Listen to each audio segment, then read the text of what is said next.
The City of Witches. Episode 5. Here comes Angelo Orwell. Chapter 1.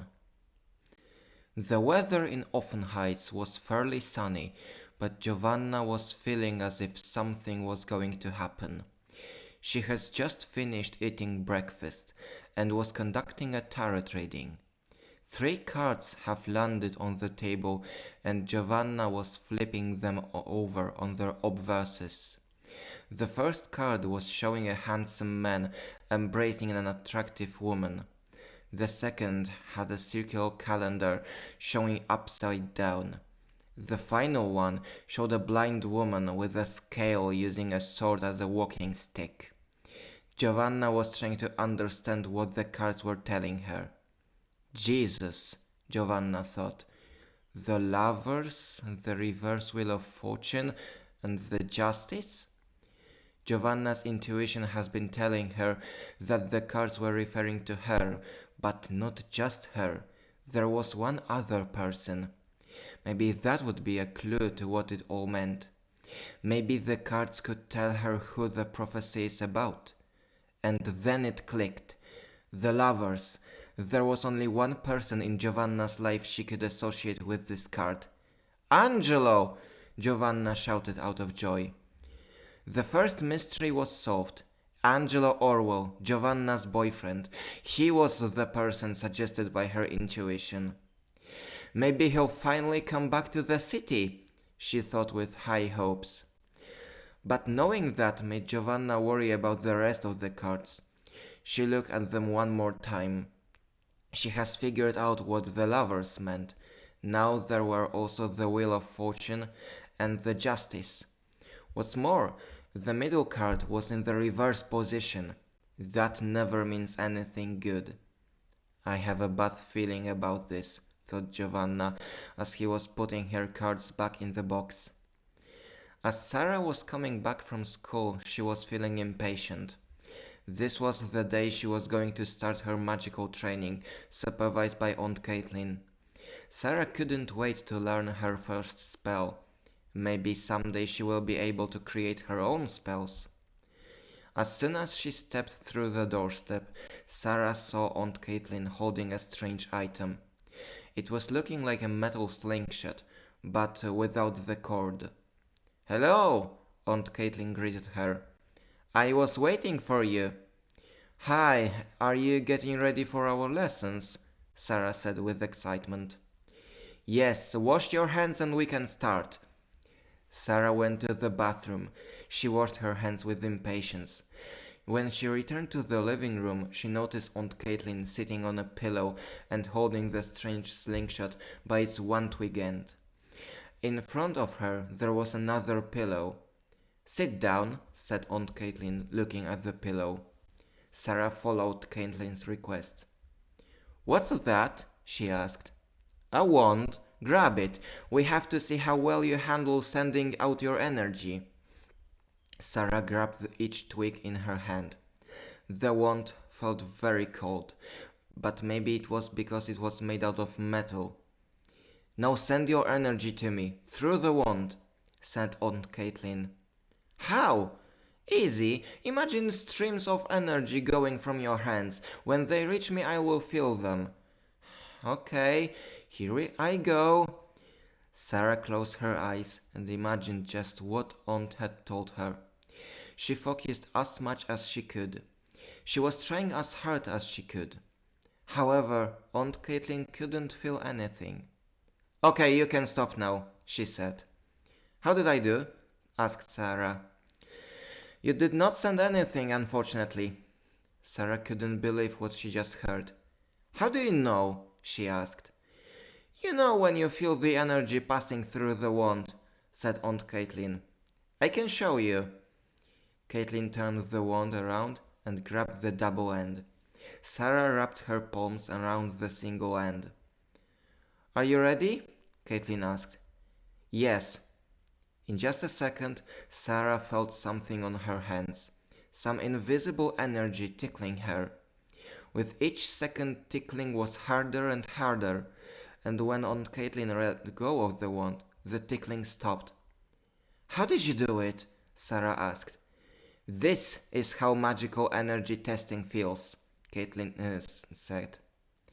Sarah couldn't believe what had happened. She was looking at the wand from each side, trying to find any hidden mechanisms, but the more she looked, the more she was realizing that the wand was just a single piece of metal. Don't worry, said Aunt Caitlin. It comes with training. How can I train it? Asked Sarah. I'll write you a mantra, said Caitlin, going to her bedroom to find something to write on. Ursula was walking to a tram stop. She was happy since she managed to buy the newest volumes of Drillerman and Bearskin. In her backpack there were the previous volumes, which she wanted to read in the tram, just to refresh the story. She especially couldn't wait for Drillerman, since the new volume was the ending of an arc. She got to the stop and sat on the bench. She was just about to bring out a volume out of her backpack when she saw a man approaching that same tram stop. He was tall and had short brown hair. His backpack was larger than his back, and he was wearing a bottle pocket on his belt. Ursula instantly recognized her friend, stood up, and waved at him. Yo, Angelo! She shouted with joy at the reunion. Ursula, hi! Angelo reciprocated the greeting. When did you come back? Just now. I'm going home from the train station. Ursula was really happy that her friend was back in town. She couldn't wait to hear him tell her more about his recent journey, and she knew Giovanna will be happy to know her boyfriend is back. Does Giovanna know that you are back? She asked.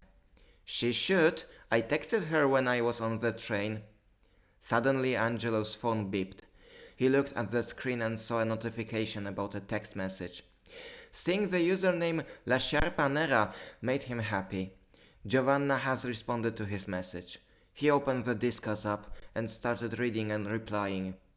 La Sharpanera. Wonderful to hear. I can't wait to see you. La Sharpanera.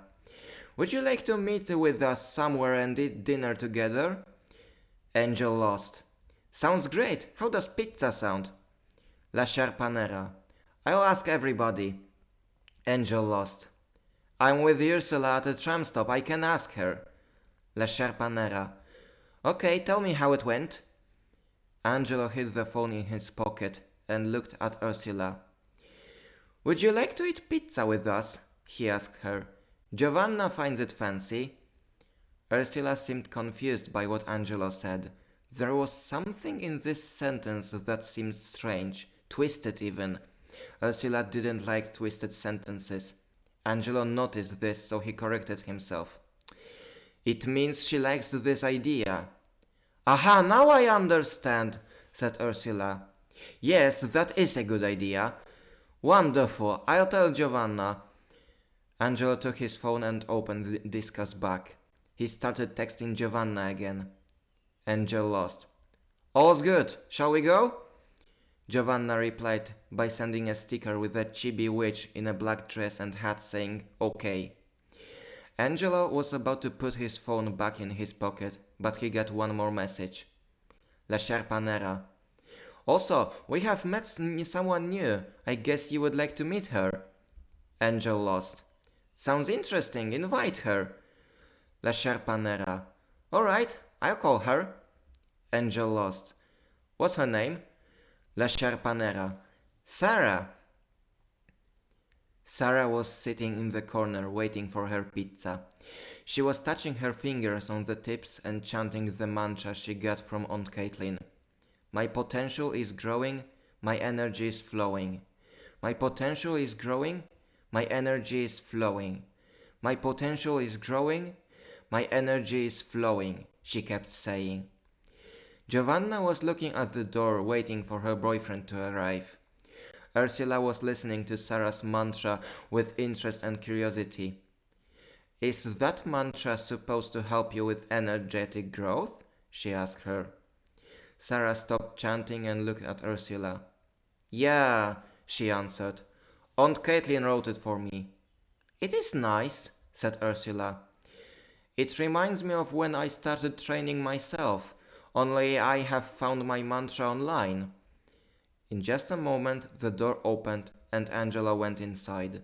Giovanna raised her hand to invite him to the table. Ciao, said Angelo as he sat beside Giovanna. Hi, said Giovanna and Ursula. Angelo looked at the girl practicing a mantra and smiled. You must be Sarah, he said. Yes, that's me.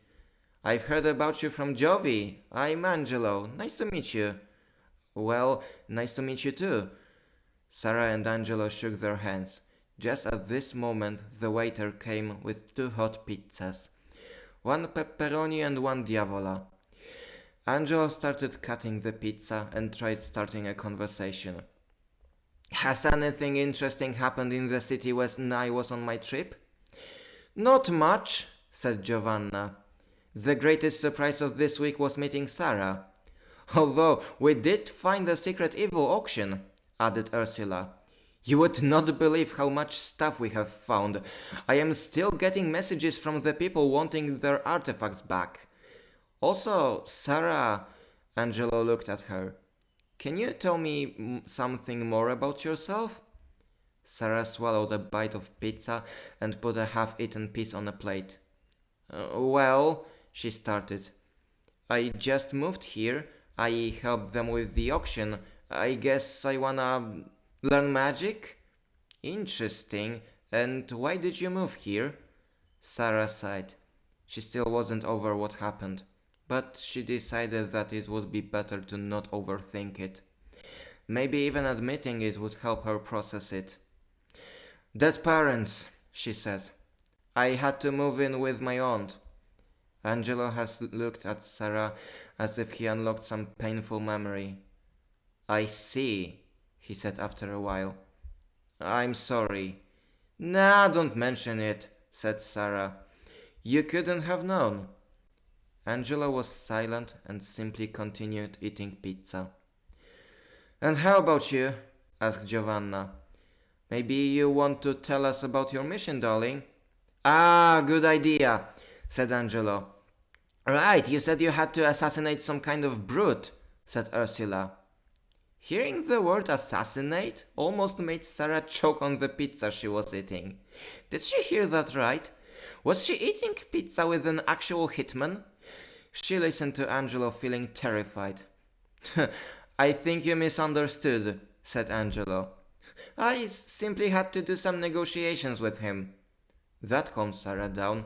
She listened to the story with curiosity.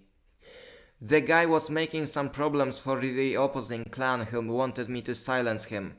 I gathered on Tuesday and we started talking on Friday, but nothing went like I wanted it to. So on my day I decided it's time for violence. I put him at gunpoint and told him to do whatever the clan wanted. Luckily he listened. I didn't actually really want to pull the trigger. This time it sounded really strange for Sarah. What was it that Angelo was actually doing? Sarah felt like she had to ask directly. Wait a damn sec, she said as she rose from her seat. What is your job actually? I just do some dirty work for one goddamn genie, Angelo replied. And you murder people for him? Well, I haven't gotten a gig like that. Yet. I mostly settle on to gang stuff and help kidnapping victims. That sounded a lot better for Sarah. Fighting gangs and rescuing kidnapped people. That sounded like something similar to what Ursula and Giovanna were doing as a hobby. There was one more thing, however, that piqued her interest. A genie? She asked. From what I've heard, they're supposed to make your wishes come true. It's never a simple wish fulfillment, unfortunately, said Angelo. It's always an exchange. He made my 3 wishes come true, now I have to make his 13 wishes come true. Can you tell me more stories? I'd like to hear them. With pleasure. But at this moment, his phone rang. Angelo had a bad feeling. One glance at the screen was enough to confirm his suspicions. The caller was Mr. Ovid. Angelo knew it was his boss. whether it was his real name or just a nickname. "I'm sorry I have to pick this up," he said to the girls. When he pressed the green icon, he immediately heard the creaky voice of his boss that he so despised. "How is it, Angelo? What are you doing on this beautiful evening?" "I'm trying to relax after a job well done and eat pizza with friends." "Ho ho! That's nice. Is that all you have to say?" "High hopes, huh? Well, I'm afraid I have a job for you." I freaking knew it. "Hey, always look at the bright side of life. That will be your 9th job for me." Yeah. "And when your 13th gig is done, you'll get your freedom back." Alright, Jesus, just tell me what you want me to do." Mr. Ovid made a few giggles. He seemed to be really enjoying this conversation. "I like this attitude of yours. Good. Let me tell you the fine details."